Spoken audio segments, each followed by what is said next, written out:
I don't own a Rolex. Honestly, I've never even touched one, never held one in my hand. So why am I going shopping for a Roly today?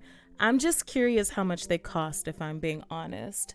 So I'm gonna look it up online. I actually want to know what is the most expensive Rolex in the world. Do you guys own a Rolex? If you do, let me know which one and how much you paid. If you don't own one, would you buy one if you had the money? Or do you think it would be money well spent on a house or a car or something? 17 most expensive Rolex watches. That's a lot. It's a long list. All right, let's check it out. 17 most expensive Rolexes of all time. Ooh, I like that gold. And they've got that looks like the little things that you slide in there to keep the watch in place. I don't know what those things are called, but it's like they made those into confetti. 17 most expensive Rolex watches of 2023. Okay. Dang. You've got to be kidding me. Okay, so this first one right here says the Rolex GMT Master 2 Ice, made of 18 karat gold, white gold, and nearly 30 carats of brilliantly cut diamonds, is the most expensive model range in the current collection, with prices starting from $485,350. They didn't just say $485, they're like $350. If you come in there and say, "No, you said $485,000," they're like, "No, it starts at $485,350." That's insane. The Paul Newman Daytona is the second most expensive Rolex ever sold. It was purchased for $17.8 million during an auction in October of 2017. $17.8 million. That costs more than a Bugatti. A watch? I wonder why. I mean, can you sell all of the diamonds out of it and make a profit? Or would you still be losing money? $17 million for a watch. For a watch. Yeah, no, I don't think I'd be buying that. I mean, if you're a billionaire and you don't have anything else to do with the money, I don't know, 17 million for a watch though. I don't know, man. That's crazy. See, I don't even want to start at number 17. Y'all might as well have just left that watch off the list. 8,000? Huh. Who wants to look at a petty $8,000 watch when you could look at a $17 million watch? I'm not even curious in seeing the list anymore, but here it is, you guys. Okay, so top 7 looks like it's worth something. Number 7, Jack Nicklaus Rolex Day Date, $1.2 million in 2019. That's crazy. $1 million for a watch is a lot, but baby, I'm still stuck on that 17 million. Okay, so that's the Jack Nicklaus or Nicholas. I don't know how to say that. It's cute. It's gold. It has the date, the day of the week, Tuesday. Lets you know so you don't forget. Number 6, Eric Clapton. I like Eric Clapton. He did the Tarzan music. Oh yeah, Oyster Albino Cosmograph Daytona sold for $1.4 million in May of 2015. It's a cool looking watch. The first time was in 2003 in New York, where the watch was bought for $505,000 during an auction organized by, I still don't know how to say this word, Sotheby. I need to look up how do you say that word, because that was in my Bugatti video and I just don't know how to say it. I said Sotheby. I put an extra S in there. Let's look it up. Sotheby. Is this a rich people auction or something? Has to be, if they're selling Bugattis and Rollies. Is it Sotheby? Sotheby. The way he said that. Sotheby.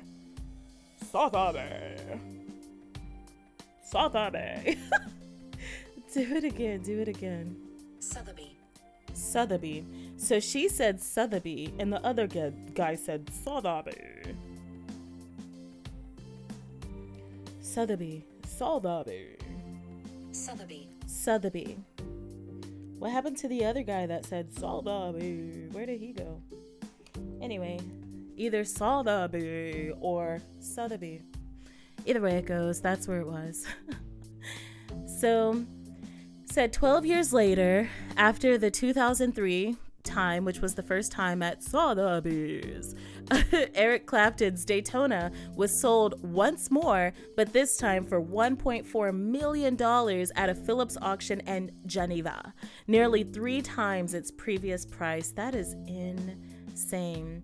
Number 5, Marlon Brando's Apocalypse, now Rolex GMT Master, sold for $1.952 million. That's $2 million, y'all. $1,952,000. That's $2 million. But they want to be specific, you know, to the 10th. Is it the 10th? Yeah, to the 10th of the 1,000. To the 10th? I don't know. Yeah, the 10th. This Rolex GMT reference 1675, worn by Marlon Brando in the movie Apocalypse Now, was sold for $1.9 million at a Phillips auction in December of 2019. The auction, appropriately named the Phillips Game Changer event, saw the Rolex GMT Master, manufactured in 1972, sell well above the expected price. It sold after 15 minutes of intense bidding. I imagine they were like, hey, 3 million, 1 million, 2 million, 50,000. Can you tell I don't know how an auction works? We went to one auction and we were both shaking. We were so nervous. We were like, get it. Go. And someone was bidding just to make us pay more. They didn't even want that car. It is what it is, though. Number 4, Anti-Magnetique. Reference 4113. 1942. Sold for $2.5 million in 2016. That is an old watch. And it does not look like it's worth $2 million, baby. I would not buy that watch for $2 million, and I'm not sorry about it. It looks old and muster, cruster, and dusty. I would not pay $2 million for that watch. At all, period, whatsoever. So anyway. So it says it comes in an extraordinarily large case. The case is probably cooler than the watch. Yes, I'm hating. I don't like that watch. Ew. Anyway. The largest case ever built by Rolex. Yep, that's what it is. They bought the watch so they could flex. I got the largest case ever built by Rolex. It's like, oh yeah, let me see the watch. Oh, okay. Yeah, what a watch. Would you like to try it on? Oh no, it's so expensive. I don't want to touch it. I might break it. No, I'm kidding. I'm sure the watch is fine. I'm sure whoever the owner is very proud of their watch. $2 million though, y'all. Anyway, on to the next. The Rolex Bayo die sold for $5.1 million. Do you guys know, like, the image is really cute, but this looks like something I could buy on Amazon for $15. Even though I know, oh, real diamonds, real gold, blah, blah, blah, blah, blah, blah, blah, blah. I can't afford a Rolex, so I am a little salty about that. But at the same time, I don't think I would spend $5 million on that. Even if Marilyn Monroe wore it herself, y'all can have that. $5 million. Do you know how many houses and cars, how many king crab legs I could buy for that price? How many Sony cameras I could buy for that price? How many Bugattis I could buy for that price? Like, that's a lot of money for a watch. At that point, like this watch and the previous one, they're not even like to wear. Those are just collector's items just to like hang on your wall and be like, when people come over, oh, I've got this $5 million Rolex Bayo die over here that is very expensive. You can't touch it because it's very expensive. Anyway, moving on. The 1971 Rolex Daytona reference 626 Unicorn. I like unicorns and rainbows and all things beautiful and lovely. Even though I'm being a hater in this video, I love all things peace and love and rainbows and unicorns. Sold for $5.9 million, another $5 million watch, but 5.9 again, that's $6 million in 2018. Now this is cute. I wouldn't pay $6 million, but I would sure wear the frick out of it. Oh, but you can't touch that because it's very expensive. Uniqueness and rarity. Explain. I could tell it looks very unique. It's so cute. It's like I want to turn this into like a venue and have like those little shimmery things just hanging from the ceiling, and then you walk in and you're just like, this is a very expensive wedding venue. Very expensive. Anyway, this was sold for $5.9 million in 2018. The reference 6265 is the only model available, hence the uniqueness and rareness, and 18 karat white gold, hence its unicorn name. The vast majority of Rolex Daytona produced at the time were in stainless steel. Okay. So that is pretty cool, but still $6 million. I wonder how much was it? How much was it in 1970? If anyone finds the answer, please let me know in the comment section because I can't find it. So now, the number one watch, which we already know the price of, was sold for $17.8 million in October 2017. Paul Newman's Rolex Daytona!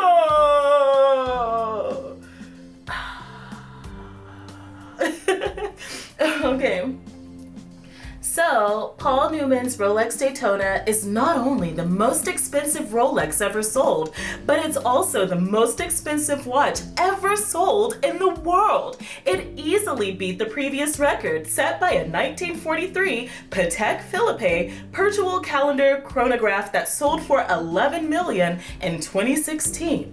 The opening bid for Paul Newman's Daytona started at $1 million, but was immediately raised to $10 million by the first bidder, stunning the entire auction room at Phillips. Only two bidders then fought for the watch to finally settle its price at $17.8 million.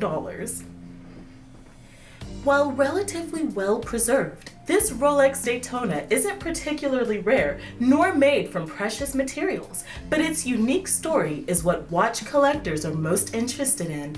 It was given to Paul Newman by his wife, Joanne Woodward, while he was playing in the movie Winning. So it's not rare, it's not unique like the unicorn, but Paul Newman was given the watch by his wife.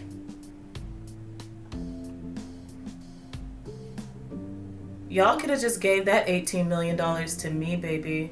But I'm glad you have your watch. I'm salty, so I'm done. Thank you so much for watching this video. Peace.